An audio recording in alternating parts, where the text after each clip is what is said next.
¿Qué sucede en el país? Tendencias del acontecer nacional en Análisis Situacional.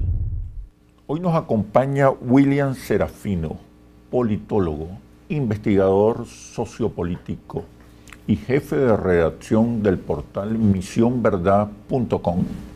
Bienvenido, William. ¿Cómo estás? Muchas gracias por la intervención, por la invitación. Finalmente, tal como estaba previsto, como se esperaba, gana la derecha, la ultraderecha, las presidenciales en Brasil. ¿Cómo explicar este fenómeno? Sí, bueno, primero que nada, que es la victoria de Bolsonaro, es el punto de llegada del golpe de Estado contra la presidenta Dilma Rousseff en el año 2016.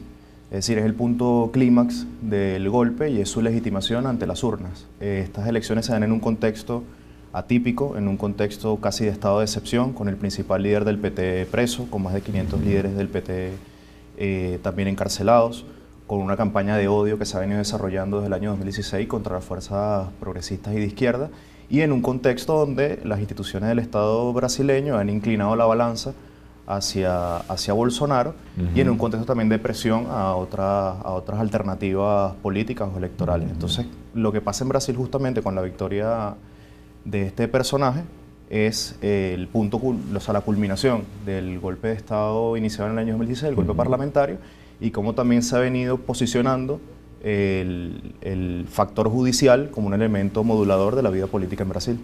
¿Sin resistencia?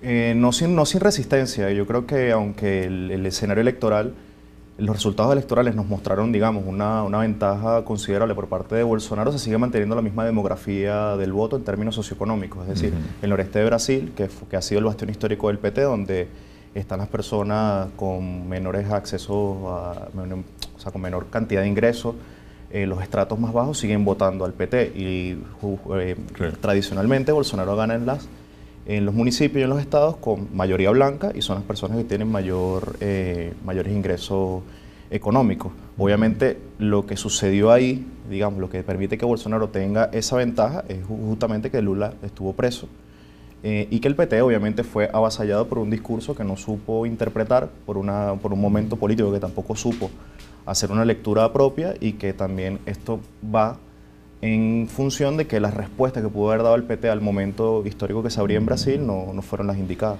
O sea que hubo no solamente un cambio en la correlación de fuerzas electorales, sino también hay un cambio en la correlación de fuerzas simbólicas, culturales. Sí, bueno, hay dos elementos fundamentales. El golpe contra Dilma no es una operación político-judicial únicamente para derribar al gobierno del PT. El golpe del año 2016, digamos, la implicación que tiene más directa es una reingeniería social y política del país. Es decir, es una modificación trascendental de su mapa político y por ende de su mapa electoral. ¿En qué término? Ahora, en términos simbólicos, lo que implica esto es que, aunado a una crisis económica, aunado a un conjunto de operaciones judiciales contra el PT, el desgaste también del sistema político que nació en el año 88, la crisis del régimen de representación del Estado brasileño, la crisis de los partidos políticos, la desaparición del centro político. Totalmente. O sea, lo que hace el golpe de Estado del año 2016 es crear una reingeniería social en el país, profundizando todas esas crisis que no habían sido resueltas por el régimen del 88, que además es una constitución tutelada por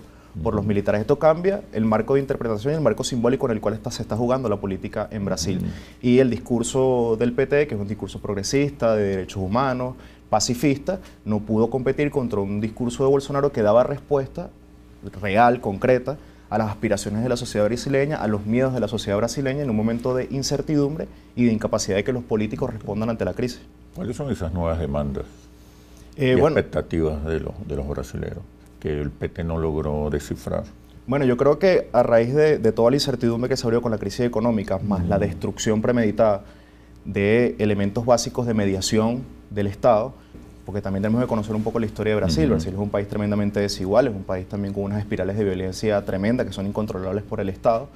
Obviamente, ante este marco de incertidumbre, la parte de la sociedad brasileña aspira a un liderazgo, aspira a un dirigente político que no solamente contravenga la linealidad tradicional de la clase política que ha estado gobernando Brasil en los últimos 20 años, sino que también dé respuestas, incluso por fuera de la política, por fuera de los derechos tradicionales concedidos en la Constitución, para resolver estos problemas. Está el tema de la inseguridad, está el tema de recuperar la economía, la corrupción, el tema de atacar la corrupción, que es un elemento fundamental. Entonces, bueno, no son demandas que parten de una espontaneidad o que parten de la nada, no, es partir de un proceso de golpe de Estado que hizo emerger estas nuevas caracterizaciones simbólicas de la sociedad brasileña, pero siempre como consecuencia de una también inhabilitación predeterminada de las instituciones del Estado y una incapacidad de la clase política que emerge de la Constitución del 88 para poder responder a esas demandas pero sociales. En todo caso, la derecha entonces tuvo más capacidad para entender los nuevos tiempos.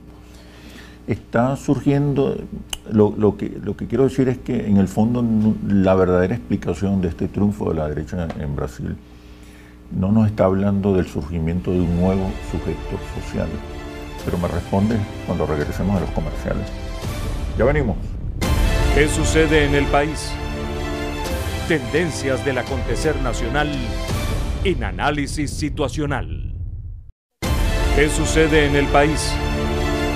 Tendencias del acontecer nacional en análisis situacional. Por lo que me dices, William, estamos hablando de una derrota electoral, pero también de una derrota cultural. La derecha logró interpretar las nuevas demandas y expectativas de buena parte de los brasileños. Está surgiendo un nuevo sujeto social, es decir, un nuevo sujeto social con nuevos valores, nuevas interpretaciones, nuevas demandas, que no necesariamente son inducidas desde la derecha, sino que surgen a partir de la dinámica del propio proceso político en Brasil en particular. Sí, yo creo que es un retorno, más bien, yo creo que es un retorno hacia las contradicciones históricas que ha vivido Brasil desde que logró su independencia, entre comillas. Es decir, hay que analizarlo en términos del proceso histórico para ver cómo se configura ese sujeto. Brasil logra su independencia y nace como una república semicolonial y esclavista. Es decir, no es como en Venezuela, que la guerra de independencia implosionó el sistema colonial y generó, digamos, un conjunto de nuevas dinámicas. En Brasil las élites, que son esclavócratas, o sea, son esclavistas, no se han movido, han mantenido una centralización de los medios de producción histórica, han mantenido una posición dominante en los medios de comunicación.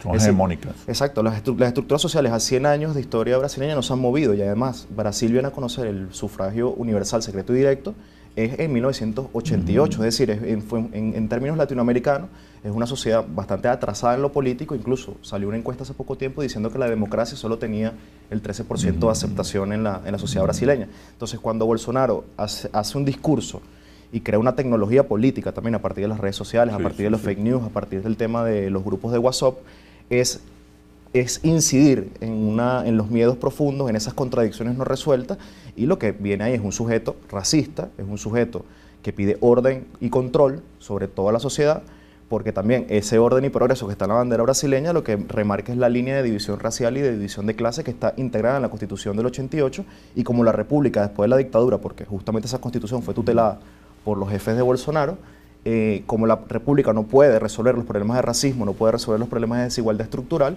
cuando ocurre una crisis económica, cuando ocurren casos de corrupción, la sociedad explota y, digamos, suele derivar en opciones irracionales, en opciones fascistas, porque eso también es la sociedad brasileña. Es decir, esas estructuras psicológicas, esas formas de vivir el mundo, también forma parte de cómo interiorizó la sociedad brasileña todo el proceso de la dictadura y toda la violencia sistemática que ha vivido Brasil en los últimos 100 años. Yo creo también que los gobiernos progresistas, liderados por Lula, Dilma, no lograron avanzar en términos culturales y simbólicos. No lograron avanzar políticamente. ¿Qué crees tú? Yo lo que creo que el principal error del PT, o lo que explica que no hayan podido avanzar, es que ellos intentaron gobernar el país con la Constitución del 88, que fue una constitución tutelada por los militares, que mantuvo una estructura económica oligárquica intacta, dando algunas concesiones como el voto, la participación política, para buscar catalizar las tensiones sociales de la sociedad brasileña. El problema es que como lo hizo Hugo Chávez en su momento, si el PT hubiera ido hacia un proceso constituyente, que seguramente hubiera significado un proceso traumático para la sociedad brasileña, pero se hubiera logrado al menos destruir una parte del orden oligárquico que habían heredado, sin duda hubieran podido tener muchísima mayor capacidad, no solamente de reordenar las estructuras económicas, sino también de crear un proceso histórico e identitario a partir de la redistribución de la riqueza. ¿Qué fue lo que pasó? se logra a partir de los programas sociales, de la Bolsa Familia y todos estos programas de redistribución de la riqueza, se logra que la buena parte de la sociedad pobre brasileña, 50 millones de pobres, salen de esa condición en Brasil. El tema es que esa redistribución de la riqueza no mantiene una línea de clase con el proceso político y con el proceso de identidad que se estaba constituyendo, es decir, se ve como procesos separados.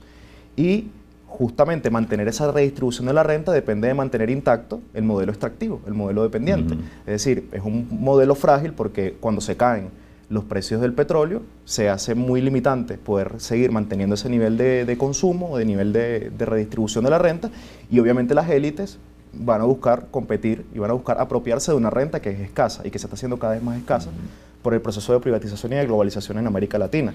Entonces creo que esa contradicción, el problema de lo que tú dices, de que no haya avanzado el PT, es que no hizo una constituyente y que sobre todo la favela como construcción y sujeto histórico no estuvo en la centralidad del programa político del PT. Estuvieron los sindicatos, estuvieron las universidades, estuvo la clase media y sobre todo la burguesía industrial. Un elemento comparativo con Venezuela, donde el pueblo pobre de los estratos más bajos ha sido un actor político fundamental y dominante en la política venezolana. Pero en Venezuela son sectores, también ha habido sectores que han sido excluidos del discurso y de las políticas del gobierno, ¿no? Creo que en el caso de Brasil no había la necesidad también de ir más allá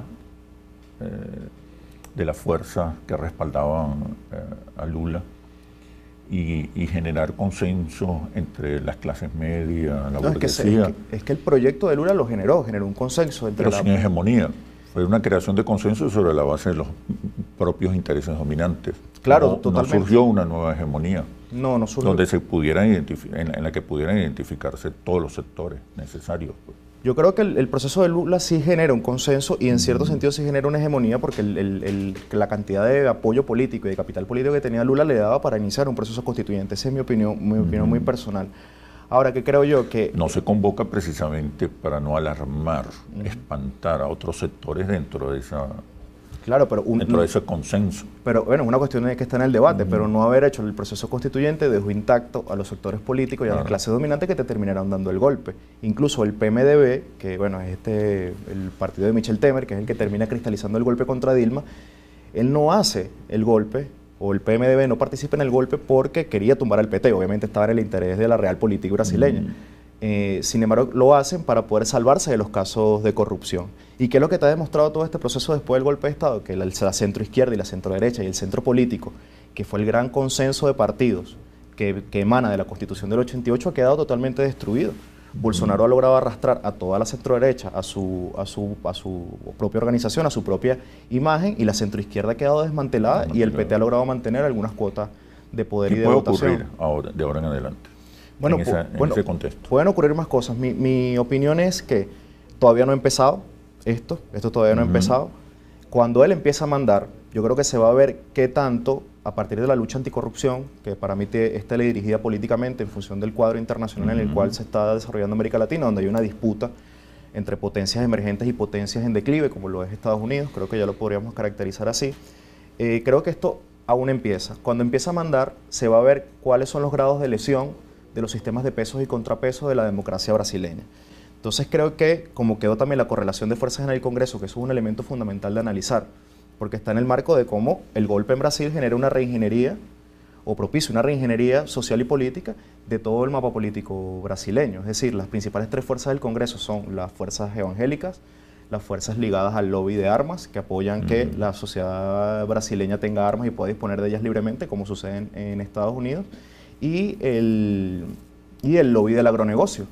Entonces, Bolsonaro nada más logró tener 52 diputados. Entonces, estas principales tres fuerzas que no estaban de este modo consolidadas en el gobierno anterior, le pueden permitir a Bolsonaro construir una agenda parlamentaria, una agenda política, cohesionarla en función de sus planes que todavía no se han develado del todo. Yo creo que también hubo mucha demagogia en la campaña, hubo mucha intención de ubicarse en significantes flotantes, que luego él resignificará al momento del mandato, pero creo que esto apenas empieza y lo importante es si todavía la democracia brasileña, que creo que es lo importante del gobierno de Bolsonaro, de lo que vaya a hacer, es si todavía tiene los sistemas de contrapesos y pesos institucionales lo suficientemente sanos como para contener cualquier política antidemocrática. Con el triunfo de Bolsonaro en Brasil, se consolida la restauración conservadora en América Latina, se debilita todavía más las fuerzas progresistas, se cerca la revolución venezolana, pero me responde cuando regresemos en los comerciales. Ya venimos. ¿Qué sucede en el país? Tendencias del acontecer nacional en análisis situacional. ¿Qué sucede en el país? Tendencias del acontecer nacional en análisis situacional. William, te preguntaba acerca de si el triunfo de Bolsonaro en Brasil consolida la recuperación de las derechas y de las derechas alternativas en América Latina. ¿Cómo queda la izquierda en este contexto? Bueno, yo creo que ¿Qué retos se le plantean a la izquierda? Yo creo que queda profundamente debilitada, y los retos que se le plantean fundamentalmente es cómo lograr una lectura novedosa de la realidad que realmente incida en las aspiraciones. ¿Qué deberíamos estar leyendo de este resultado electoral? Yo creo que deberíamos estar leyendo dos cosas. Primero, y creo que eso llega hasta Estados Unidos, incluso hasta Europa, o sea, creo que no es un tema nada más latinoamericano, que hay una degradación, hay una destrucción paulatina del marco ideológico de la Ilustración, es decir, que ordenó la vida política en función de los valores de la democracia, de los derechos humanos y todo esto. Incluso los políticos que mejor están interpretando el momento son los que están contraviniendo este marco ideológico, tratando de elevar nuevamente posturas de orden racial, posturas de orden nacionalistas, cuando se suponía que eso ya se había superado porque la democracia había triunfado como la democracia liberal. ¿Y por qué esa vuelta? Yo creo que yo creo que la triada entre democracia liberal, gobierno tecnocrático y mercado mundial se colapsó. Yo creo que colapsó, yo creo que hay demasiados perdedores de la globalización y creo que esos perdedores de la globalización no se sienten representados en todo este marco ideológico de la Ilustración europea, y todas las políticas o posturas que eleven estos elementos de nación, que eleven estos elementos de raza, de reconfigurar. Totalitarios, ¿no? Tendencias totalitarias, autoritarias. Claro, porque también hay un elemento de orden que es concreto. El orden. En Estados Unidos, saliendo un poco del tema, no, pero creo que tiene mucho símil con respecto a lo de Brasil, es que tras un proceso de deslocalización de empresas, de violencia, de guerra civil de baja intensidad en el propio territorio estadounidense, hizo emerger una figura como Trump, que le hablaba directamente a ese perdedor de la globalización, que le hablaba al desempleado del Rust Belt, del corredor del óxido, de que todas las empresas se habían ido a China, se habían ido al sudeste asiático. O sea, le hablaba a ese ser humano depredado por la globalización y que en la democracia liberal no tiene ningún mecanismo de expresión porque solo te puede afiliar a dos grandes partidos, el demócrata o el republicano. En el caso de Venezuela, hay una amenaza, habría una amenaza cierta para el surgimiento de esta, podríamos llamar, de esta derecha alternativa. Yo creo que no. Te lo explico. Bolsonaro expresa la misma línea que podría expresar en Venezuela María Corina Machado. Es decir, derecha, como tú lo llamas tú, alternativas, una reconfiguración del capitalismo de una perspectiva popular, de una perspectiva nacional también, el mandato del orden por encima de las libertades. Es decir, pero lo que creo es que en Venezuela hay un elemento fundamental, que es que el chavismo es la única fuerza política que ha logrado construir en los últimos 20 años metas y horizontes colectivos, que ha logrado cohesionar a la sociedad venezolana en función de un proyecto político y además de un proyecto que tiene un marco jurídico que es la Constitución. Es decir, las tensiones sociales que ha vivido Venezuela en los últimos 5 o 6 años han logrado ser metabolizadas por el sistema político y han logrado ser metabolizadas por la narrativa del chavismo. Yo creo que eso inhabilita un poco, es decir, la realidad al final siempre nos podrá sorprender, pero yo creo que es bastante improbable que en este momento político que vivimos pueda tener la fuerza que tiene Bolsonaro en Brasil una persona como María Corina. El chavismo sigue siendo la única fuerza social, política, simbólica en Venezuela, entre otras cosas, por la debilidad profunda de la oposición y por la inexistencia de alternativas. Totalmente. Pero el chavismo ha ido perdiendo respaldo. No es la fuerza mayoritaria electoral y social de otras épocas, pero no ha logrado todavía integrar a otros sectores fundamentales que le permitan ampliar su base social de apoyo. Claro, te propongo en ese sentido este análisis, cómo el PT, después de tener esa mayoría electoral abrumadora con Lula, tiene una pérdida de capital político tan sensible. y cómo Venezuela, con los problemas económicos que está atravesando, el chavismo sigue siendo una fuerza dominante. Sí. Es brutal. Yo creo que en la etapa política en la que entramos, y con esto digamos quiero concluir un poco, en la etapa política en la que entramos es que hay una degradación de la democracia liberal, de los métodos de la democracia liberal a nivel mundial, y eso hace que las formas de gobernar vayan hacia otros elementos distintos, hacia elementos plebiscitarios, hacia otros elementos de participación, y ahí entra a jugar todo el mundo, entra a jugar la ultraderecha, porque en este momento Bolsonaro se erige como una especie de bonapartismo que está construyendo una especie de gobierno judicial militar, pero eso es una forma también de responder a una crisis de la democracia liberal. ¿El chavismo estará entendiendo esas señales, esas nuevas señales? Yo creo que el chavismo lo entiende desde Chávez, porque el elemento sustancial que impide que nazcan esta fuerza y que también impide hacer una relectura y una reinterpretación del debilitamiento de la democracia liberal como marco ideológico global es que se siguen revitalizando estructuras de poder popular, que sigue habiendo una vitalidad en el seno del pueblo, que sigue habiendo una cohesión social y una construcción de lazos comunitarios aún con la crisis que se está construyendo, y eso permite también reinterpretar esa crisis hacia un lado menos destructivo como se está viendo en otros países. Entonces creo que el chavismo sigue siendo la única fuerza política que construye metas y horizontes colectivos, y eso fue lo que hizo Bolsonaro en Brasil, construir un horizonte. Lo que tú dices me parece muy bien, pero hoy el 80% de los venezolanos le preocupa la economía más que la política. Y en el campo económico, la izquierda, no solamente la izquierda venezolana y chavista, sino la izquierda en general, ha carecido de respuestas definitivas. Bueno, William, muchísimas gracias por este análisis situacional. Hasta pronto. Muchas gracias. Venezuela es de todos y la construimos entre todos. Todos somos la solución. Soy Oscar Chemmel y los invito a un próximo análisis situacional por Globovisión. Aquí nos vemos todos.